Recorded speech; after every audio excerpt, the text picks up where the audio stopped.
Hi guys, good morning sa inyong lahat. So ngayong araw gagawin natin yung first ever fuel consumption comparison video natin ng dalawang 7-seater car. Isang Mitsubishi Expander na 1.5 liter at isang Geely Okavango na 1.5 liter din. Bago natin simulan ng test na to, tara bigyan ko muna kayo ng technical specification ng dalawang sasakyan na to. Itong Geely Okavango is a 1.5 liter, 3-cylinder turbocharged. Front-wheel drive yan at 7-speed DCT automatic transmission. While itong Mitsubishi Expander is a 1.5 liter, 4-cylinder, natural aspirated. Front-wheel drive din at 4-speed conventional automatic transmission. Kuya, sagad pasagad ako. Dati pag gumagawa ako ng fuel consumption test, auto full lang, hindi ko sinasagad. Pero for this video, kailangan sagad kasi hindi ko alam kung gaano ba kalalim yung mga fuel neck ng magkaibang sasakyan na to. Maaaring yung iba sa inyo, iisipin agad mas matipid sigurado yung Expander kasi natural aspirated siya compared sa isang turbocharged na makina. Sagad din full tank. Siya nga pala, baka magtanong kayo anong pumasok sa isip ko ba't naisipan kong gumawa ng fuel consumption comparison test. Ito kasing Expander na to mga bossing is ihahatid na natin sa new owner niya dun sa Bataan. So tamang-tama, bago ko siya maihatid, magawan ko man lang ng video. Curious kasi ko kung ano ba yung mas matipid, yung natural aspirated o yung naka-turbocharge.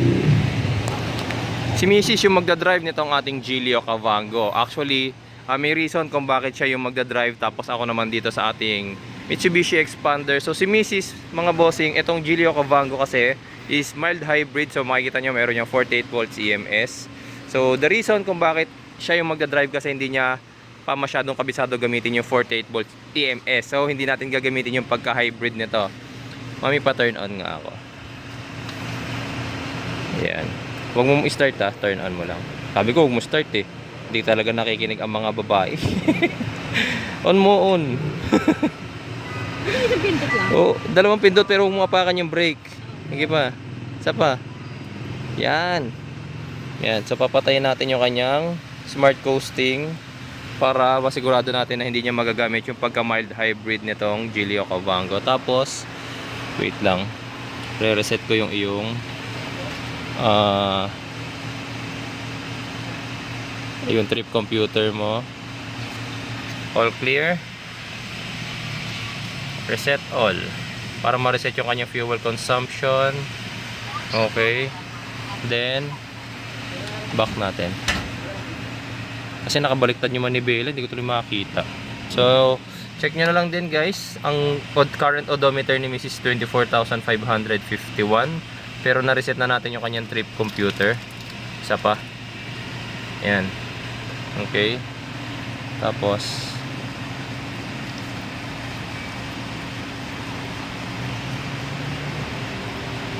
nga natin trip. Ayan, single fuel consumption, average fuel consumption, and then yung kanyang trip is 0 na. Okay? Okay na kuya? Sagad na? Magkano? 2,000.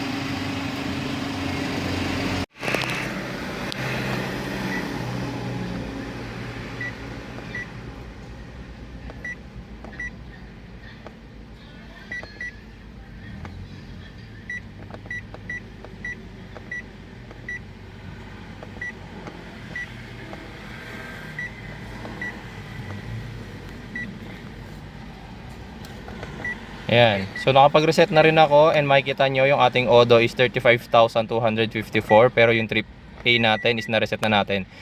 Tsaka yung average fuel consumption. Trip A na lang ang na-reset natin guys, hindi nakasama yung trip B. Okay?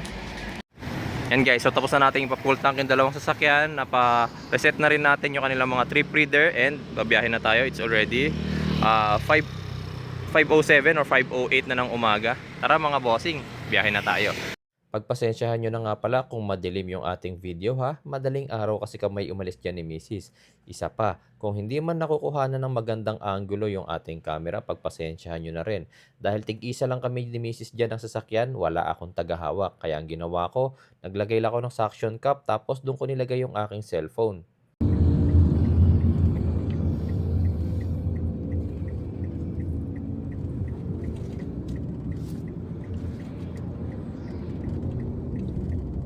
In 300 meters, turn right onto NLEX segment 8.1, Z5. Sa Dinalupihan, Bataan nga pala tayo maghatid ng sasakyan at dahil doon napunta natin, mag-expressway tayo. So ngayon guys, nandito na tayo sa expressway. So kalalabas lang natin ang Mindanao Avenue. And currently, I'm running at 80 kph. Ayan, so si Mrs. nandun sa likod. Wala pa sa mood overtake yan. Pero gamit niya yung mas mabilis na sasakyan. Maya maya siguro pag medyo nagliwanag, overtake na yan.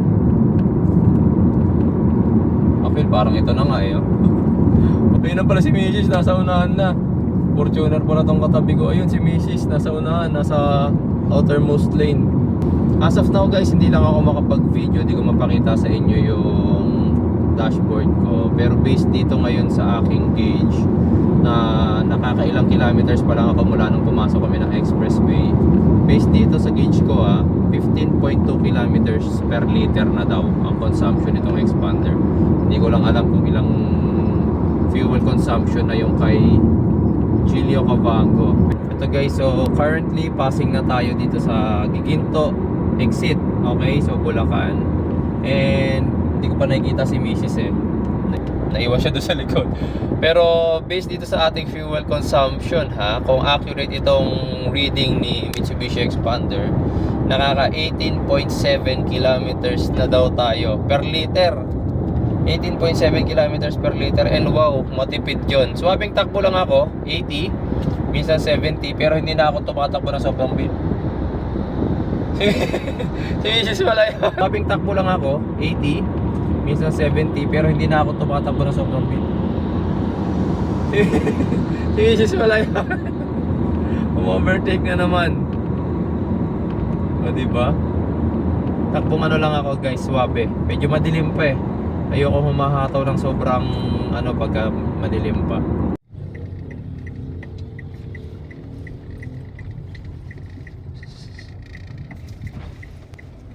Full tank, sagad Paggasolina ka din. Ayan. So dahil ilang kilometers na lang naman tayo away dun sa ating destination, nakakaano na tayo. 93.5 kilometers, so sapat na comparison video yan. Sige lang bossing. Based dito sa gauge, 18.5 kilometers per liter. So tingnan natin, pinasagad natin. Dito ka sa kabila. Sa kabila yung sayo sa kabila ka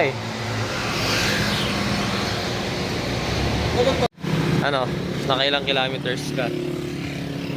Bakit sa'yo 92.9 lang? Ano sa'yo? 93.5. Magkaiba tayo. Magkaiba tayo ng reading. Diretso mo nga. Nahihirapan ako Wait lang Ay sorry. Saan ba?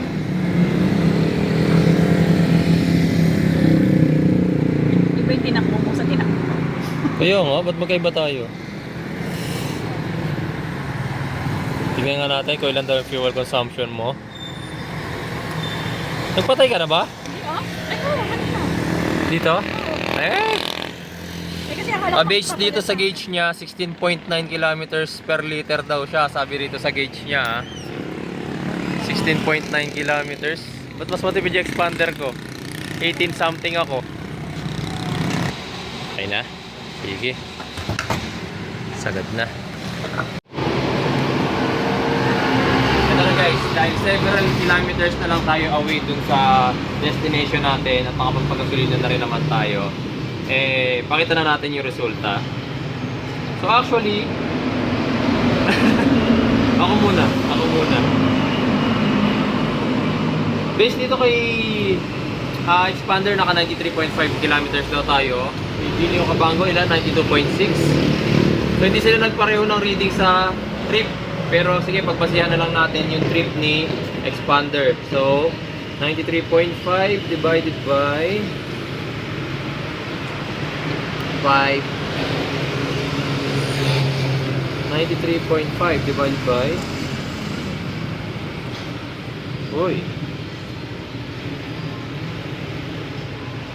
Okay.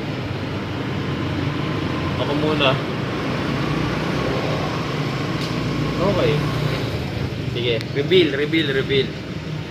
Okay. Ewan ko kung makikita nyo ha. Ito yung resibo ni expander. Ang ibig sabihin, nakapagkarga tayo ng 5.36 liters sa kanya. Ito naman yung resibo ni Gilio Cabango, nakapagkarga tayo ng 5.96. So meron silang difference na 600 ml lang guys. 600 ml. Hindi 600 liters na 600 ml.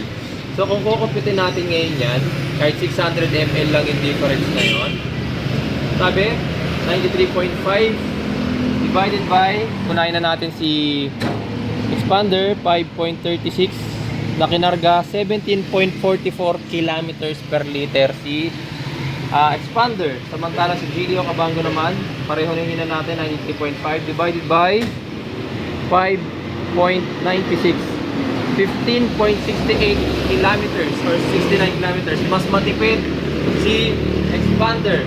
Okay, so nanalo sa ating comparison video, fuel consumption comparison video si expander. Si Mrs. hindi marunong gamitin yung kanyang mild hybrid, pero yun din naman yung instruction ko sa kanya, huwag gamitin yung pagka-mild hybrid. Gilio Cabango sa buong biyahe, nagagas lang si Mrs. Hindi niya ginagamit yung smart coasting, which is the feature of the Gilio Cabango.